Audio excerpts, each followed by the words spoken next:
From UFOs to psychic powers and government conspiracies, history is riddled with unexplained events. You can turn back now or learn the stuff they don't want you to know. A production of iHeartRadio.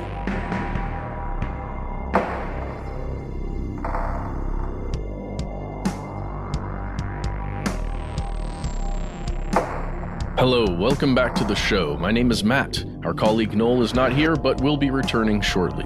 They call me Ben. We are joined, as always, with our super producer, Paul, Mission Control Decant. Most importantly, you are here, and that makes this the stuff they don't want you to know. The abyss, it said, stares back. Earlier this week, we explored the tragic story of the thylacine, street name Tasmanian tiger, and we received some great stories from our fellow conspiracy realists. Thank you to everyone, especially to those of us living down under. Again, there have been no living tigers captured or living in captivity since the early 1930s. And honestly, this was a depressing episode for you and me both, Matt, because we love animals and we hang out with a kind of animal, the dog, which has specifically evolved to be cool with humans. It's nuts, even down to like the way their eyebrow muscles move. They understand pointing, which is hard for a lot of other mammals. Some humans too, by the way. But we were able to end on an up note, sort of. We did not use this word in our previous episode, but there is a new kid on the technology block. It's something that may fundamentally change the world in which you live. It is called De-Extinction. And to get to this, we have to first understand extinction, what it is, and why it occurs. Indeed, why it has to occur. Here are the facts. I think it's fair to say, Matt, that first off, as strange as it is to put it this way, extinction kind of gets a bad rap. I mean, it's definitely not a state you want to be in. You don't want to find yourself in extinction. But in order for species, animal, plant, everything, even viral, you must have extinction if you are to have evolution, right? Some things have to die off so that the stuff that works can live on and prosper. That feels gross coming out of my mouth, but that's just the way the system functions as we understand it. Yeah, well put. Extinction is the dark side of evolution. And at a certain point, as you said, you cannot have one without the other. Extinctions, both of single species and mass extinctions of multiple living things, have all occurred numerous times, way before mammals ever hit the scene. They all occurred definitely way before the first ancestors of humans looked down from the trees and said, "F it, let's get in that grass and stand up." What could go wrong? A lot of things. Snake bite. Snake bite. Snake bite. So the moment of a species extinction is kind of hard to pin down, it turns out. And this feeds the fire of a lot of cryptid theories. You can generally say, okay, we'll call an animal extinct when the last individual of its species dies. And sometimes we can predict when this occurs. If, let's say, for instance, if all the wild examples of an animal have died and we know exactly how many are living in captivity. And then, often as the population dwindles, the species overall will lose its ability to breed and reproduce. There will be one last lone creature of its kind, and then we know the clock is ticking. But it can be tough to figure out exactly when something has died off, especially when we're talking about a species with a large range. Like, it would be, and I don't want to be too dark here at the top, but it would be relatively easy to predict the extinction or to understand the extinction of a panda, like our earlier example from this week, because pandas live in an established range. The government of China knows how many pandas exist. The pandas that are in captivity are still property of the government of China. Contrast that with something that is everywhere, like rats. Or grackles. No, they're not everywhere. They're everywhere in Austin, man. Yeah. No, yeah, you're absolutely right. In the case of the Tasmanian tiger or the thylacine, there are several places that are very much wild, as in open natural area where humans don't hang out all the time, where they could roam, right? Or they could exist. That's one of the main reasons in our last episode people are so interested in finding perhaps one, thylacine or a sighting of a thylacine becomes so exciting because there are open wild areas where they possibly could exist if they didn't actually all fully go extinct. And it's weird to think about. It's weird to think about. And this problem leads us to the holy grail of your trusty cryptozoologist, a phenomenon known as Lazarus taxa, whatever your given accent may be. This phenomenon occurs when a species that was presumed to be extinct suddenly reappears in the fossil record. It can happen a couple of different ways. It can happen when paleontologists discover more recent fossils that indicate a creature lived longer than they thought it had in the past. And that creature could still be extinct and have Lazarus taxa. You know what I mean? It just lasted several thousand years longer than they thought it did. Lazarus taxa can also happen with living organisms. We think they are gone, only to discover they've successfully survived, like you pointed out, often in remote places with minimal human presence. Well, it's like what we saw with the coelacanth, right?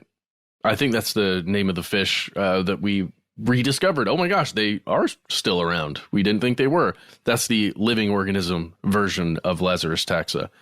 And then I guess what Barry Brooks was talking about in our previous episode would be more of the being rediscovered in the fossil record if we find some remains that actually died out in the 1980s or 90s. Yeah, exactly. And those are great examples. And on the wings of those fantastic examples, let's crash. Let's all have a bad time together. It's time for some hard, unpleasant facts.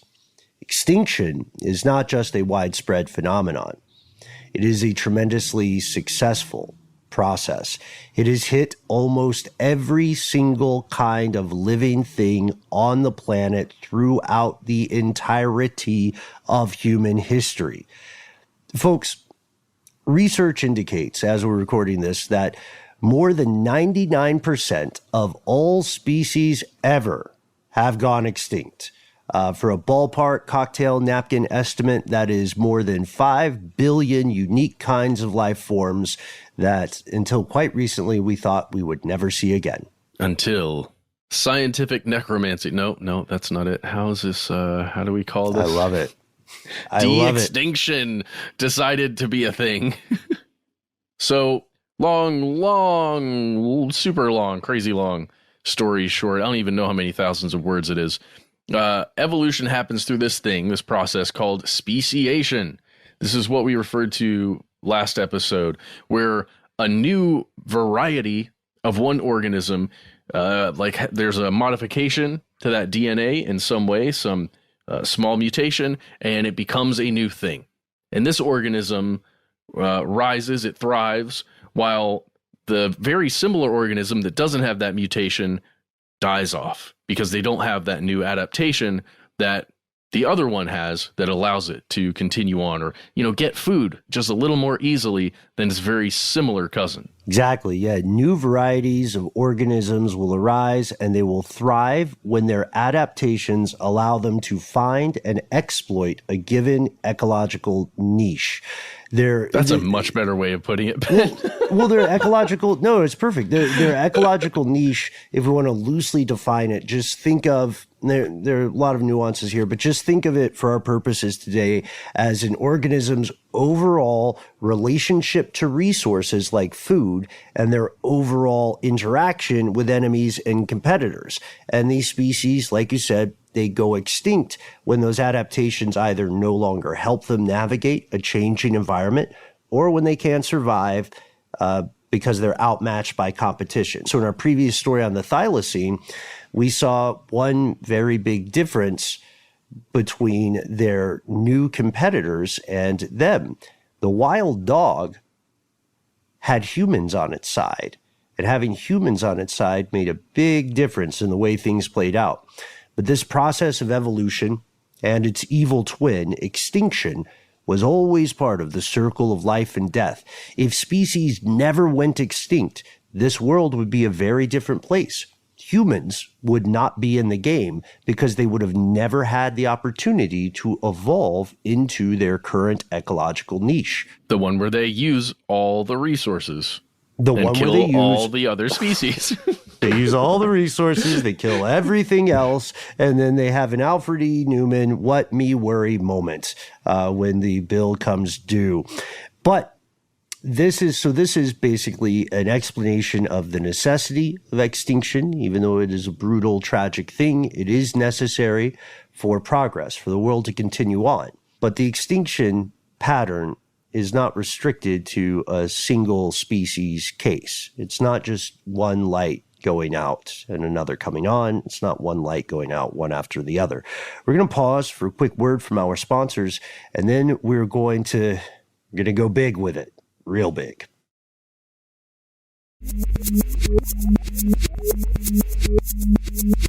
Okay, we're back. Matt, you remember that video game Mass Effect? Do I remember it? Yeah, man, I do. Wow. Okay, I've never played it. What's Mass Effect about? It's the best video game series that has ever been created, besides probably Elden Ring. No, wait. No, it's one of the best, though, for sure. BioWare, thank you, if you're listening. It's about the human species that has evolved quite a bit, technologically mostly, and they are exploring space because of some very ancient technology that was left behind on purpose for intelligent species to discover once they've hit a certain technological level. And then the humans join up with all the other species that are at that same level or higher, and they're working together in a galactic way, man. You know, there's some problems. The Krogans were not great, so there was a whole thing there. The Taurians are awesome, but they're pretty scary and dangerous. Anyway, you want me to just do? I can do 5 minutes on Mass Effect if you want me to. we might need it. We definitely need the levity, because I realized that I hadn't ever asked you about Mass Effect, and I have not played it myself. But the entire reason I was asking was due to a tangent. What we're talking about next is the idea of mass extinctions. Oh, extinction. Yeah, not as fun as Mass Effect. Extinctions can happen on varying levels of scale, and the rarest, most widespread in terms of effect type of extinction is known as a mass extinction or a biotic crisis, which sounds like a name of a hardcore band. This is the real end of the world as we know it stuff. We're talking about a rapid decrease in Earth's biodiversity overall. An asteroid hurtling from the outer dark hits the planet head on, triggering a wave of cataclysms that are unprecedented for the living creatures that are unlucky enough to witness this. A dinosaur looks to the heavens, sees only fire, and then darkness, and then nothing. While these are again rare, they have defined our understanding of life on Earth. Now, look, we can't tell you exactly how it went down, right? We can't show you video footage of the asteroid hitting or what occurred in the Proterozoic era or earlier eons, because most everything got wiped out. And I don't think they had cameras at the time. I can't prove that cameras didn't exist then, but there's certainly no proof of it. That's a weird way to say that.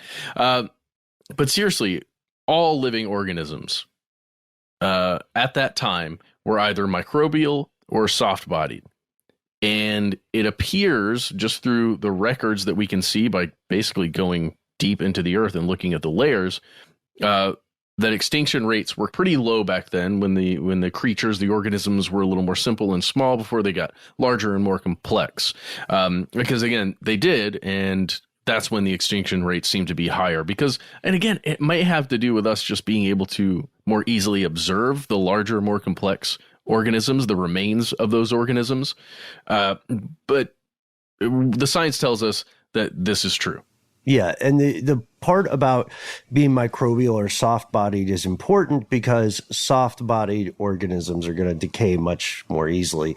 So, mass extinctions, 1982, there's a guy named Jack Sepkoski and a guy named David M. Raup, and they wrote a legendary paper, a seminal work articulating 5 mass extinctions. We can round robin these, I think, and run through them pretty quickly. In chronological order, it goes like this. The Ordovician-Silurian extinction events, which collectively are the second biggest mass die-off in Earth history. 85% of all species bit the dust. Jeez. And then comes in the late Devonian extinction, wherein at least 70% of all living species at the time were taken out.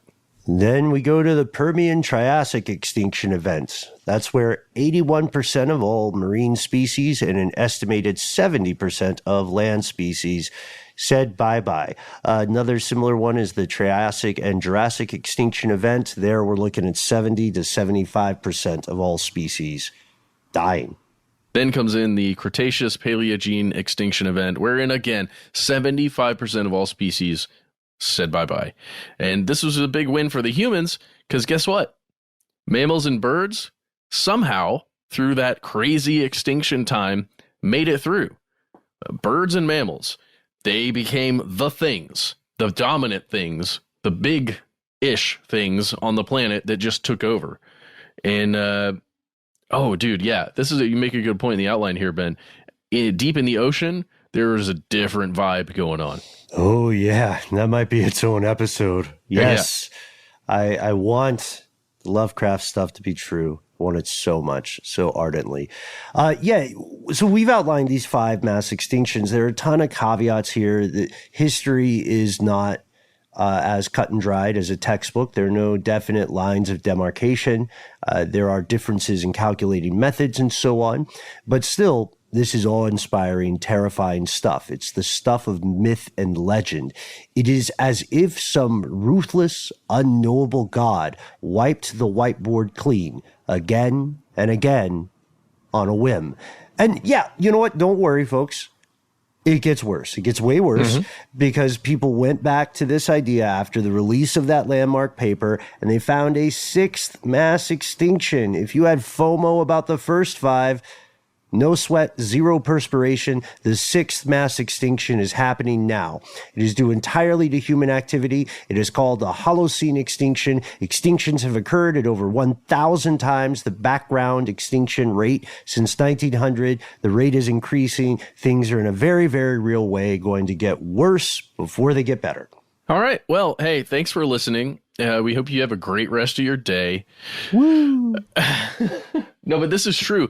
I can't even tell you how many times we've made that statement, Ben. Not exactly how you just put it, but that we are living through a mass extinction event right now.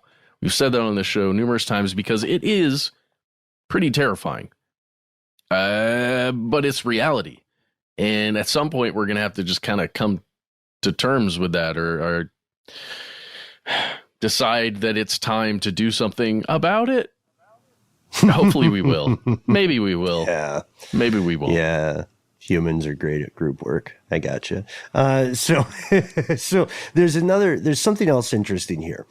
The same spirit of technological innovation that has arguably damned the planet may allow human beings to save parts of it. This is not science fiction. People may just be able to bring extinct animals back to life through this process called de-extinction. But there's another plot twist here. Not everyone is thrilled by this idea. Here's where it gets crazy. So now that we know the whimsical, delightful ins and outs of extinction, we can do a little bit of clever reverse engineering. De-extinction is the process of creating organisms that either closely resemble an extinct species, kind of like the dinosaurs in Jurassic Park, or are genuine living examples of an actual extinct species. And there's more than one way to do it. Yeah. The first one's pretty popular. Humans have been trying their hand at this for quite a while. The concept of cloning. And right now it has a lot of problems, okay? Look, we get it. Cloning's cool. It's just got some issues. The technology's there, and there are a ton of different types of animals that have been produced through cloning. A lot of them have been livestock animals and, just species that humanity uses for scientific experimentation quite often. Horses, pigs, sheep. The most famous was Dolly the sheep, right? Yeah, but we talked about it pretty recently on one of our Strange News episodes, like pet cloning, which is a thing now. Yes, but let's talk. How do you actually clone something? The process of it.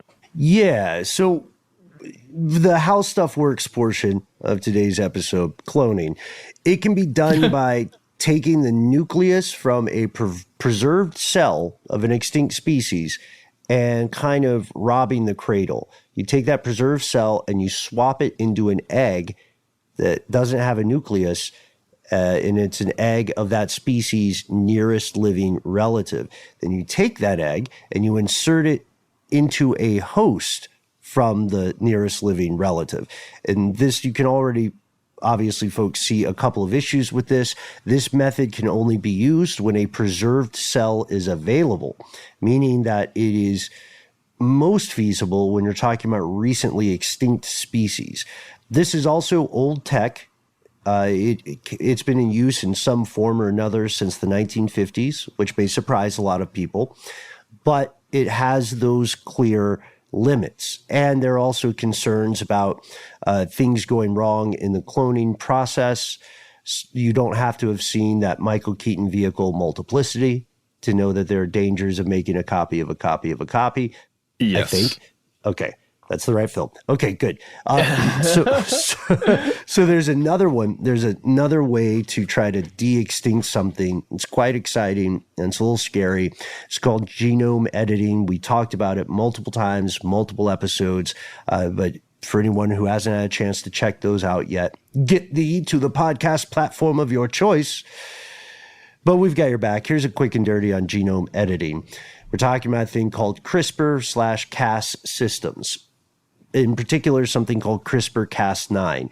It was originally discovered as part of the bacterial immune system. You take viral DNA, you inject it into bacterium, and it becomes incorporated into the bacterial chromosome at these very specific regions. They're called clustered, regularly interspaced, short palindromic repeats, otherwise known as CRISPR. Ta-da!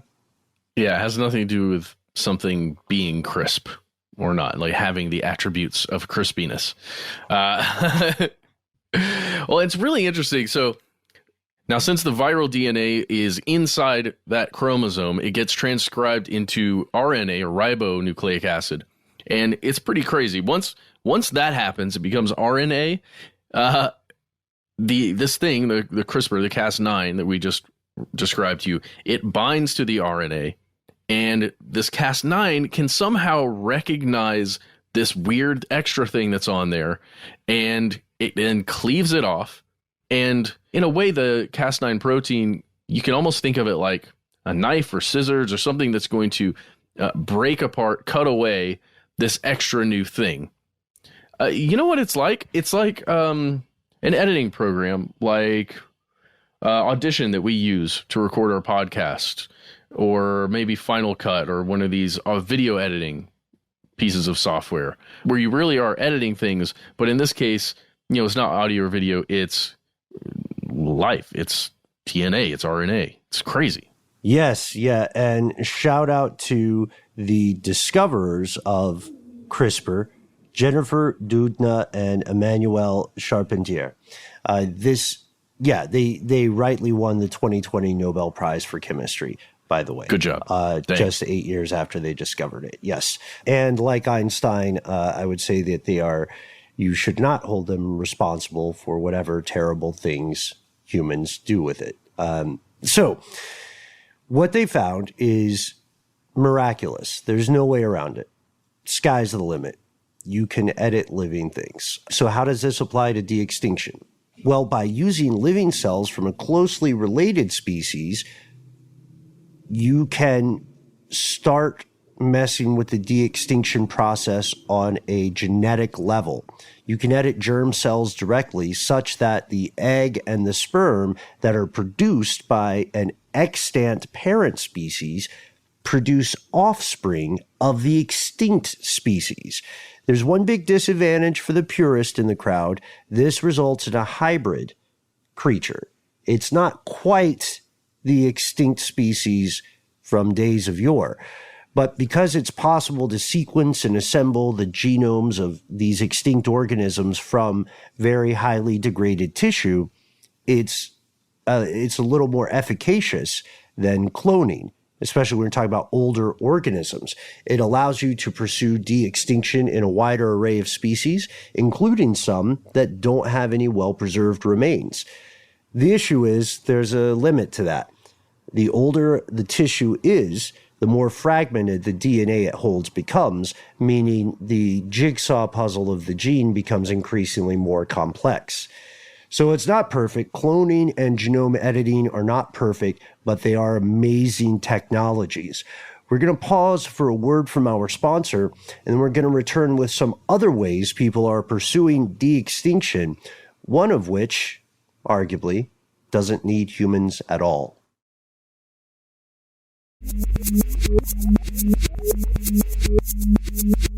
All right, we've returned. If you, like us, are a dog lover or a lover of domestic animals, you know that humans have been modifying dogs, genetically experimenting with them for quite a long time, and they've done it through selective breeding. That's the reason, ultimately, that your French bulldog does not look like a wolf. That's the reason that Chihuahuas don't look like wolves. And that's the reason all these other animals look so very different. There's another kind of selective breeding that can help with de-extinction. It's called backbreeding.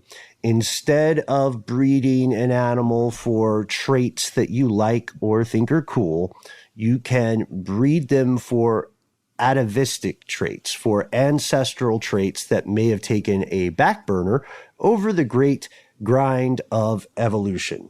So, okay, let me just see if I understand this, Ben.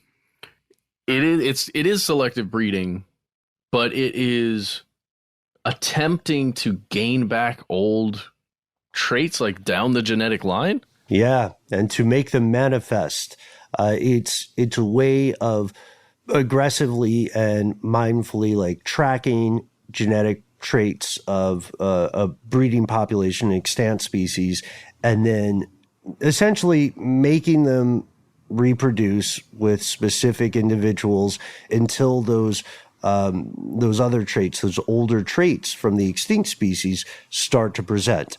You can tell this one also has some issues because the trait you're looking for has to already exist somewhere in the extant population.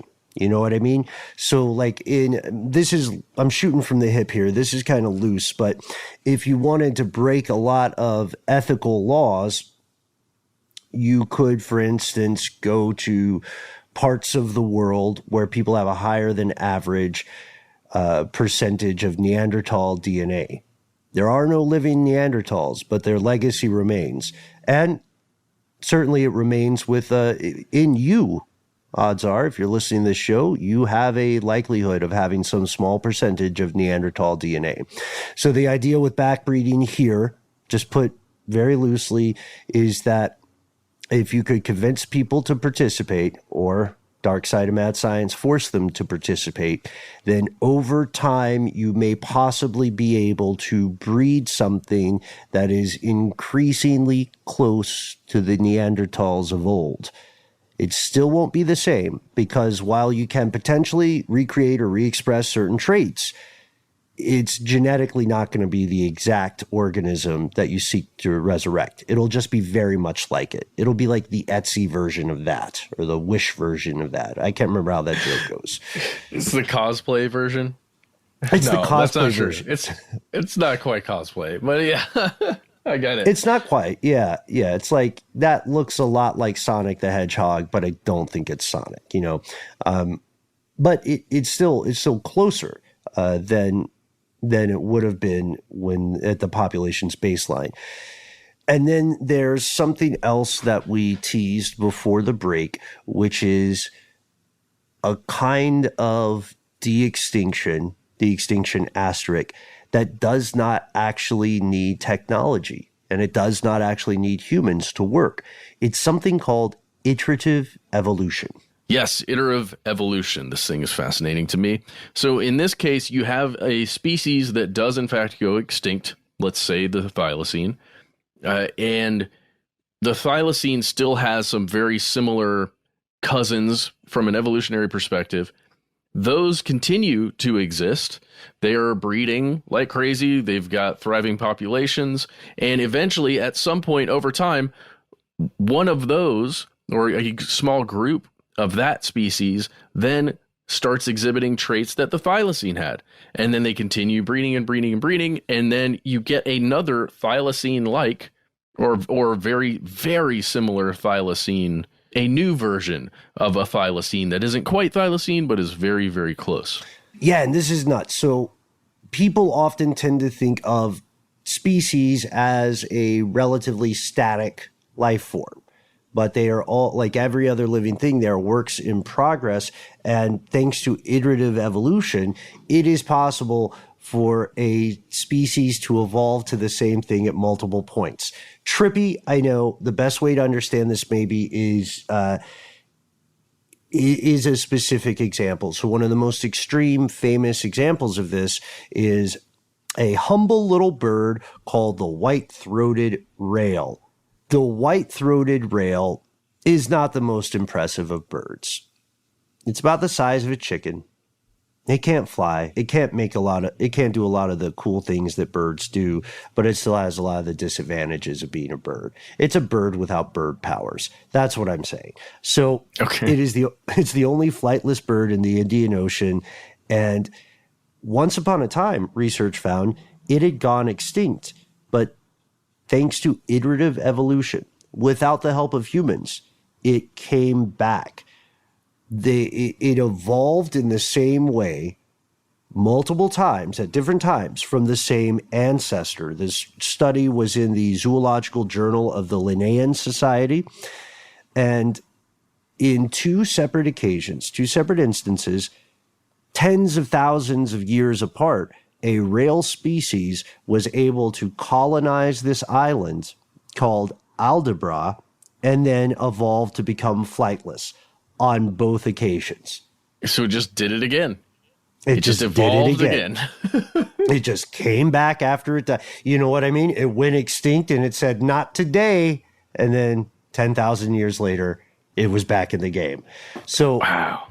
Yeah, so it is this is extraordinarily rare, of course, but it is possible that things can de-extinct themselves given enough time.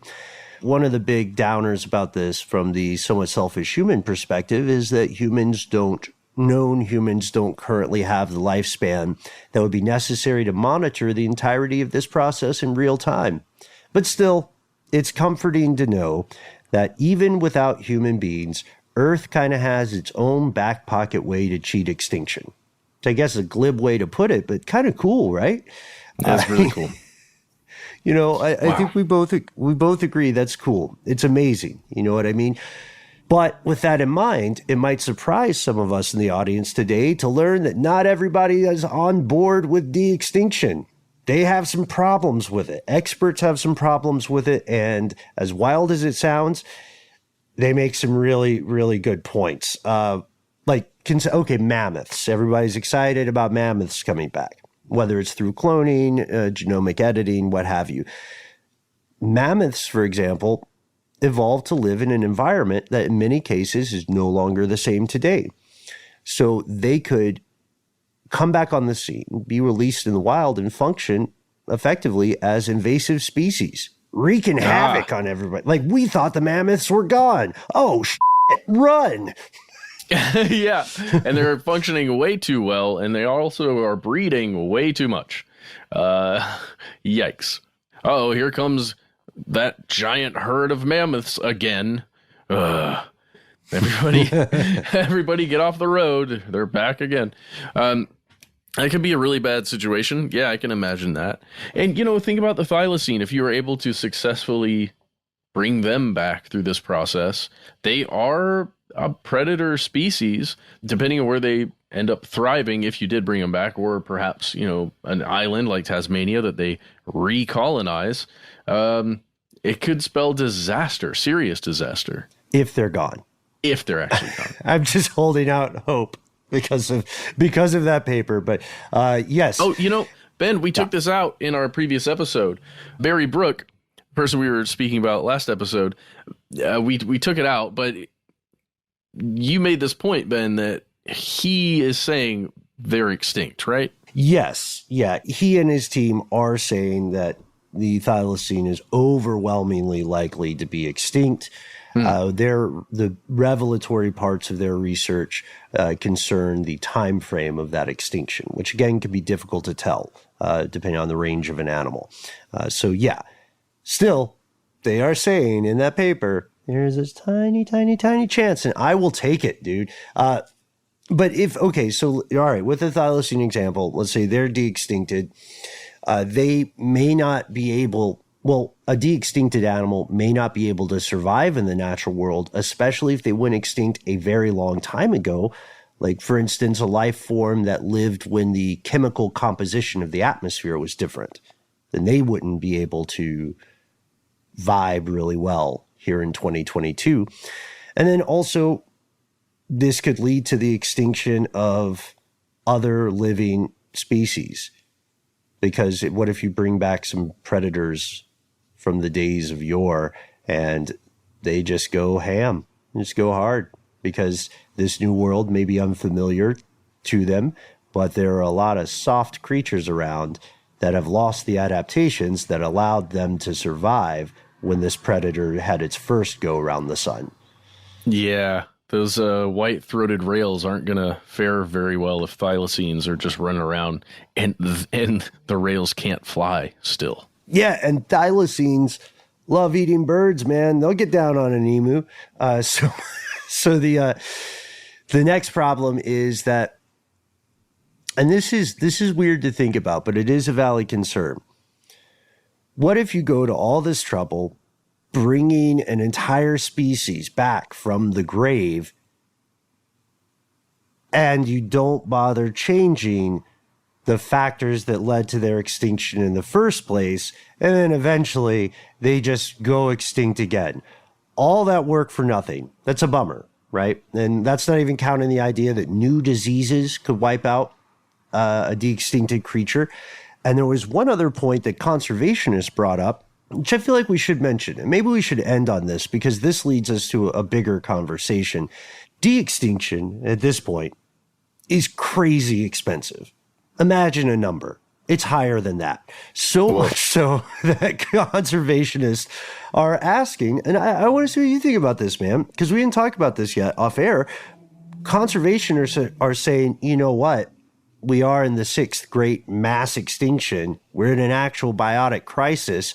A lot of living things are going to die soon. Maybe we should focus on keeping those things alive before we start trying to bring back just a couple of really expensive ones, right? I mean, what do you think about that logic? It's not near as exciting of a headline, but feels like a good point.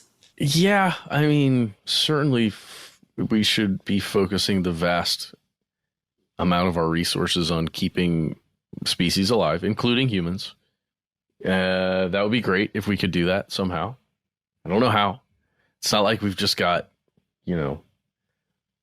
several hundred people with just billions and billions of dollars at their disposal. They could save the planet or something.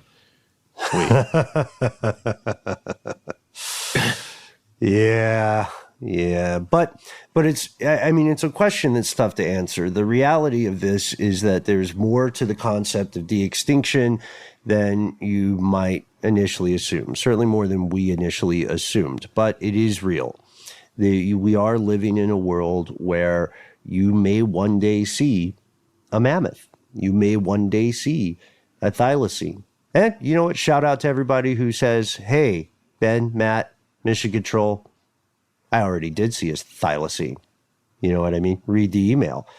That if you are one of those people, we can't wait to hear from you. We want to hear your take on the controversy of de-extinction. We want to hear also whether you think any animal will actually be brought back in one of these ways, aside from iterative evolution, which again doesn't need humans. All you have to do is hit us up online. We try to be easy to find. Yes, on YouTube, Twitter, and Facebook, we are Conspiracy Stuff. Our page on Facebook that you can find and talk with conspiracy realists just like yourself is called Here's Where It Gets Crazy. Check that out. On Instagram, we are Conspiracy Stuff Show. Remember, while you're sitting here, if you want to support us and the show in general, you can head on over to stuffyoushouldreadbooks.com and pre-order our book, Stuff They Don't Want You to Know. Just if you got time and you're interested. If you don't want to do any of that stuff, you can also give us a call. That's right. All you have to do is pick up your telephonic device of choice or necessity and drop us a line at 1-833-STDWYTK. You'll hear a message telling you are in the right place, and then you'll have 3 minutes. Go nuts. Go wild. Those 3 minutes are yours. If you want to do a favor for us, we'd really love it if you give yourself a cool nickname. Let us know if we can use your voice and or message on air. And most importantly, do not censor yourself. If you have a story that needs more than 3 minutes, don't feel like you have to section it out and keep calling and maybe think in 3 minute increments. That's weird. That's a weird place to put yourself. Instead, just write it out in full. Send us those links. Send us those photographs. Send us down the rabbit hole. We read every single email we get. All you have to do is give us a good old-fashioned correspondence online where we are. Conspiracy at iHeartRadio.com.